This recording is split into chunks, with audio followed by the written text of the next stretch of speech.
دوسروں کو دے دیتے ہیں کہ تم جا کے مار دو ہمارے سے. اور بہت سی خواتین اچھی بلی صحت مند تندرست ہونے کے باوجود یہ کہہ کے کہ عورتوں کی ضرورت نہیں ہے جانے کی تو چلے کوئی بھی مار دے, تو یہ ٹھیک نہیں. حد البسا کوشش کریں کہ خود اپنے ہاتھ سے مارے, اور اگر یہ اجر پتا ہوگا تو لازمی طور پر انسان ہاتھ سے مارے. نبی صلی اللہ علیہ وسلم نے فرمایا جب تم کنکریاں مارو گے تو یہ تمہارے لیے قیامت کے دن نور ہوں گی. یہ پیبل ایک طرح سے لائٹ بلبز ہو جائیں گے. نبی صلی اللہ علیہ وسلم نے فرمایا تمہارا کنکریاں مارنا تو تم میں سے کوئی نہیں جانتا کہ اسے کیا ملے گا یہاں تک کہ اللہ اسے پورا پورا صلہ دے گا.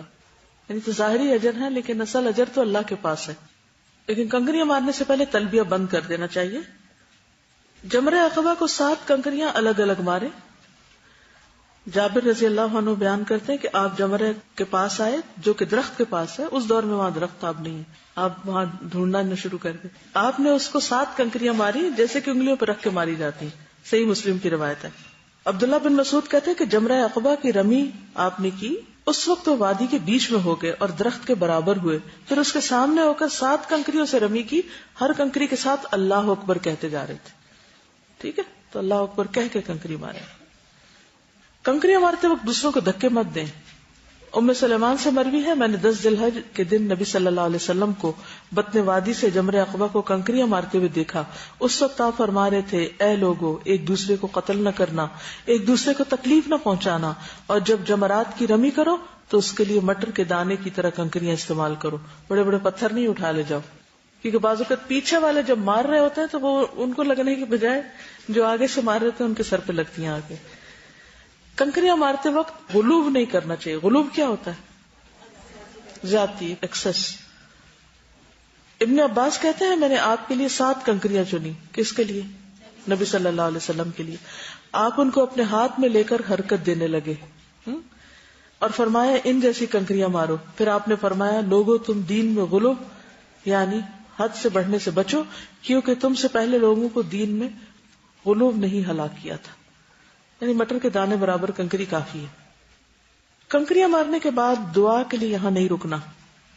نبی صلی اللہ علیہ وسلم جب جمرہ عقبہ کے پاس آتے تو 7 کنکریوں سے رمی کرتے, ہر کنکری کے ساتھ اللہ اکبر کہتے, اس کے بعد واپس ہو جاتے. یہاں آپ دعا کے لیے نہیں ٹھہرتے تھے. صرف بزرگ, بوڑھے, بیمار, خواتین ایسی جو نہ جا سکتی ہوں وہ اپنے لیے کسی کو وکیل مقرر کر سکتے ہیں. جمرہ عقبہ کی رمی کا افضل وقت چاشت کا وقت ہے, یعنی جب دھوپ چمک چکی ہو. البتہ عذر یا رش کی وجہ سے گنجائش ہے کہ 11 ذی الحجہ کی طلوع فجر تک کنکریاں مار لیں, سارے دن میں کسی وقت مار لیں. 11 ذی الحجہ کے طلوع فجر تک کنکریاں مار لیں. انس بن مالک بیان کرتے کہ رسول اللہ صلی اللہ علیہ وسلم نے قربانی والے دن چاشت کے وقت یعنی 10 ذی الحجہ کو چاشت کے وقت جمرہ عقبہ کو کنکریاں ماری, اور بعد کے دنوں میں سورج ڈھلنے کے بعد کنکریاں ماری. بعد کے کون سے دن؟ 11 اور 12 کو, 13 تک بھی رک سکتے ہیں. تو ان دنوں میں ظہر کے بعد کنکریاں ماری جاتی ہیں, لیکن پہلے دن جو عید کا دن ہوتا ہے جس دن قربانی بھی ہوتی ہے اس دن ظہر سے پہلے کنکریاں ماری جاتی ہیں. لیکن اگر کوئی مجبوری ہو تو بعد میں بھی ماری جا سکتی ہیں. ابن عباس نے بیان کیا کہ نبی صلی اللہ علیہ وسلم سے ایک آدمی نے مسئلہ پوچھا کہ شام ہونے کے بعد میں نے رمی کی, نہیں پتا ہوگا اس کو. آپ نے فرمایا کوئی حرج نہیں. یہ صحیح بخاری کی روایت ہے. اس کے بعد قربانی آتی, یہ 10 تاریخ ہے, یوم النحر اس کو بولتے ہیں. جمرہ عقبہ کی رمی کے بعد قربانی کریں, کیونکہ نبی صلی اللہ علیہ وسلم نے ایسا ہی کیا.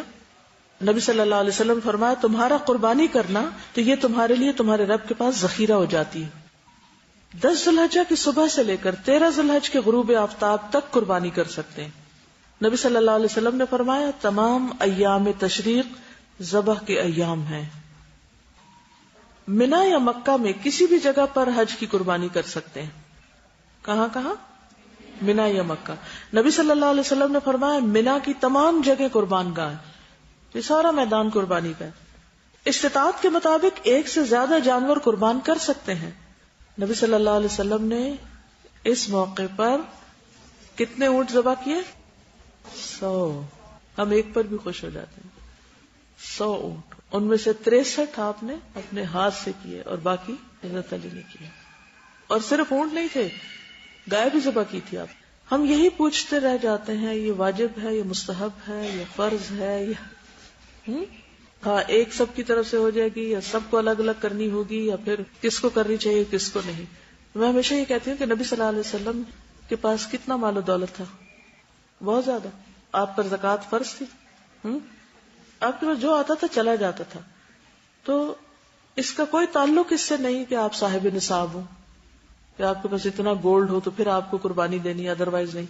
یہ تو محبت کی بات ہے, قرب حاصل کرنے کی بات ہے. تو جب آپ کسی کا قرب حاصل کرنے لگتے ہیں تو اس قسم کے سوال کرتے ہیں. انسانوں کے قرب کے لیے بھی ہم ایسے سوال نہیں کرتے. کہا یہ کہ رب کے قرب کے لیے کام کرنا ہو اور ہم وہاں سوال جواب شروع کر دیں. حج تمتع اور حج قران والوں کے لیے قربانی واجب ہے. جو قربانی نہ کر سکے وہ کیا کرے؟ وہ 3 روزے ایام حج میں رکھیں اور 7 گھر آ کے رکھیں. وَأَتِمُّ الْحَجَّ وَالْعُمْرَةَ لِلَّهِ فَإِنْ أُحْصِرْتُمْ فَمَا اسْتَيْسَرَ مِنَ الْهَدْيِ وَلَا تَحْلِقُوا رُؤُوسَكُمْ حَتَّى يَبْلُغَ الْهَدْيُ مَحِلَّهُ فَمَنْ كَانَ مِنْكُمْ مَرِيضًا أَوْ بِهِ أَذًى مِنْ رَأْسِهِ فَفِدْيَةٌ مِنْ صِيَامٍ أَوْ صَدَقَةٍ أَوْ نُسُكٍ فَإِذَا أَمِنْتُمْ فَمَنْ تَمَتَّعَ بِالْعُمْرَةِ إِلَى الْحَجِّ فَمَا اسْتَيْسَرَ مِنَ الْهَدْيِ وَمَنْ لَمْ يَجِدْ فَصِيَامُ 3 أَيَّامٍ فِي الْحَجِّ و7 إِذَا رَجَعْتُمْ تِلْكَ 10 كَامِلَةٌ ذَلِكَ لِمَنْ لَمْ يَكُنْ أَهْلُهُ حَاضِرِ الْمَسْجِدِ الْحَرَامِ. لوکل نہ ہو. وَاتَّقُوا اللَّهَ وَاعْلَمُوا أَنَّ اللَّهَ شَدِيدُ الْعِقَابِ. اور اللہ کی خوشنودی کے لیے حج اور عمرہ کی نیت کرو تو اسے پورا کرو. اور اگر کہیں گھر جاؤ یعنی دشمن گھیر لے تمہیں تو جو قربانی تمہیں میسر آ سکے وہی کر لو. اور اپنے سر اس وقت تک نہ منڈو جب تک قربانی اپنے ٹھکانے پہ نہ پہنچ جائے. یہاں کیا کہا گیا؟ سر نہ منڈواؤ جب تک کہ قربانی اپنے ٹھکانے پہ نہ پہنچ جائے.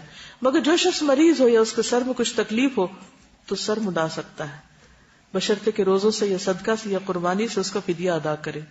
پھر جب تمہیں امن نصیب ہو جائے اور تم حج سے پہلے مکہ پہنچ سکو تو جو شخص حج کا زمانہ آنے تک عمرہ کر کے فائدہ اٹھانا چاہے وہ قربانی کرے جو اسے میسر آ سکے. یعنی حج تمتع والا قربانی کرے. سمجھ گئے؟ اور اگر میسر نہ آئے تو 3 روزے ایام حج میں رکھے 7 گھر واپس آ کر, یہ کل 10 روزے ہو جائیں گے. یہ حکم ان لوگوں کے لیے جو مسجد الحرام کے باشندے نہ ہوں یعنی مکہ کے. اور اللہ کے احکام کی خلاف ورزی سے بچو اور جان لو کہ اللہ سخت سزا دینے والا ہے. نبی صلی اللہ علیہ وسلم نے فرمایا کوئی اگر قربانی نہ پائے تو 3 دن کے روزے حج ہی کے دنوں میں اور 7 دن کے روزے گھر واپس آ کر رکھے. قربانی کے بعد کیا کرتے ہیں؟ حلق. حلق کس کو کہتے ہیں؟ سر منڈوانے. جی جیسے عمرے کے اختتام پہ حلق تھا ایسے ہی حج کے ریچولز میں سے ایک بال کتروانا بھی ہے یا سر منڈوانا. عورتیں صرف قصر کریں گی یعنی کتروائیں گی یا خود کتر لیں گی. نبی صلی اللہ علیہ وسلم نے فرمایا تمہارا سر منڈوانا تو ہر بال کے بدلے جو تم منڈواتے ہو ایک نیکی لکھی جاتی ہے اور تم سے ایک گناہ مٹا دیا جاتا ہے. تو اس لیے کنجوسی نہ کریں بال کاٹنے میں. اس دن عام دنوں میں بال کاٹتے تو کوئی ثواب ملتا, لیکن وہاں پر ایک بال کے بدلے ایک نیکی. بال کٹوانے سے افضل ہے کہ بال منڈوائے جائیں مردوں کے لیے, کیونکہ قرآن مجید میں اس کا ذکر ہے.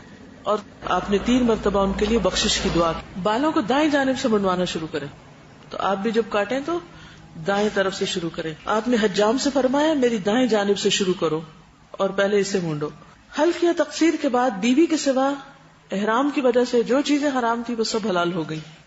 نبی صلی اللہ علیہ وسلم نے فرمایا تمہیں اس دن میں رخصت ہے کہ جب تم جمرہ کو کنکریاں مار لو تو حلال ہو جاؤ, یعنی اس چیز سے جو تم پر حرام کی گئی سوائے بیویوں کے. یوم النحر میں کرنے والے کاموں میں اگر کوئی کام آگے پیچھے ہو جائے تو کوئی حرج نہیں. کیسے؟ قربانی پہلے ہو جائے اور کنکریاں بعد میں مار لی جائیں. ابن عباس نے بیان کیا کہ نبی صلی اللہ علیہ وسلم سے قربانی کرنے, سر منڈانے, رمی جمار کرنے اور ان سے آگے پیچھے کرنے کے بارے میں دریافت کیا گیا. فرمایا کوئی حرج نہیں, یعنی اگر چانس نہ مل رہا ہو ترتیب اصل میں تو وہی ہے لیکن ایکسیپشنل کیسز میں اجازت ہے. اس کے بعد کیا کریں گے؟ مکہ جا کے طواف کریں گے. اس طواف کا نام کیا ہے؟ افادہ. اب سمجھ آ گئی؟ کیونکہ کبھی آپ کو ہو سکتا ہے کنفیوژن ہو کہ طواف تو طواف ہوتا ہے, کہیں لکھا ہوتا ہے قدوم, کہیں ہوتا ہے زیارہ. وہ ایک عرصے تک حالانکہ میں نے حج بھی کر لیا پھر بھی کنفیوژن رہی کہ کیوں یہ نام ہے. تو اب اچھی طرح سمجھ آ گیا ہے کہ ایک ہوتا ہے طواف قدوم جس کو طواف عمرہ بھی کہا جاتا ہے, مکہ پہنچنے کے بعد جو سب سے پہلا طواف کیا جاتا ہے عمرے کی نیت سے. دوسرا طواف افاضہ ہوتا ہے جو عرفات سے واپسی پر مزدلفہ میں رات گزارنے کے بعد 10 تاریخ کو رمی، قربانی اور سر منڈانے کے بعد مکہ آ کر کیا جاتا ہے. تو یہ حج کا طواف ہوتا ہے. ٹھیک. طواف قدوم کون سا ہوتا ہے؟ عمرہ کا ہوتا ہے، اور یہ حج کا ہوتا ہے. اگر کوئی شخص اس کے بعد مکہ میں رہتا ہے تو وہ نفلی طواف کرتا ہے. وہ نہ قدوم ہے، نہ زیارہ ہے، نہ کچھ اور. اور جب مکہ چھوڑنے لگتے ہیں تو کیا کرتے ہیں؟ طواف وداع کرتے ہیں. ٹھیک. حج تمتع کرنے والے 3 طواف کرتے ہیں. ایک آتے وقت، عمرے کے وقت، پھر حج کے بعد یعنی عرفات سے واپسی پہ، اور تیسرا وداع، مکہ سے رخصت ہوتے وقت. حج قران والے بھی 3 طواف کرتے ہیں. ایک قدوم عمرے کا، پھر افاضہ، اور پھر وداع. افراد والے قدوم اور افاضہ کرتے ہیں. وہ عمرہ نہیں کرتے، اس کو طواف عمرہ نہیں کہا جائے گا، صرف طواف قدوم کہا جائے گا، یعنی آغاز میں کرتے ہیں. ٹھیک. تو نبی صلی اللہ علیہ وسلم نے قربانی کے دن یعنی 10 تاریخ کو طواف افاضہ کیا، پھر واپس لوٹ کر منا میں ظہر کی نماز پڑھی. یعنی اتنی جلدی جلدی سب کچھ کر لیا. فجر کہاں پڑھی تھی؟ مزدلفہ میں، مشعر الحرام کے پاس وقوف کیا، سورج نکلنے سے پہلے چل دیے، منا آئے، کنکریاں ماری، قربانی کی، حلق کیا، مکہ آئے اور طواف کیا، واپس گئے اور ظہر منا میں پڑی. اور اس زمانے میں گاڑیاں نہیں تھی، اونٹ پر یہ سب کچھ ہوا. یعنی یہ سارے کام ایک ہی دن میں، اور یہ سب سے مصروف ترین دن ہوتا ہے کیونکہ اس میں ڈفرینٹ کام کرنے ہوتے ہیں. طواف زیارہ حج کا فرض رکن ہے. اگر ادا کرنے سے رہ جائے تو کفارہ، دم یا فدیہ دینے سے تلافی نہیں ہوتی. یہ حج کا رکن ہے. یاد ہے شروع میں 4 ارکان بتائے گئے تھے، ان میں سے ایک ہے یہ. ممکن ہو تو غسل کرے، ورنہ کپڑے تبدیل کر کے عام لباس میں طواف کرے. یعنی اب اس طواف میں احرام پہننا ضروری نہیں کیونکہ پابندیاں ہلکی ہوگی. خوشبو بھی لگا سکتے ہیں نہا دھو کے، پھر طواف کرنے جائیں. عورت کے سوا باقی سب چیزیں حلال ہیں.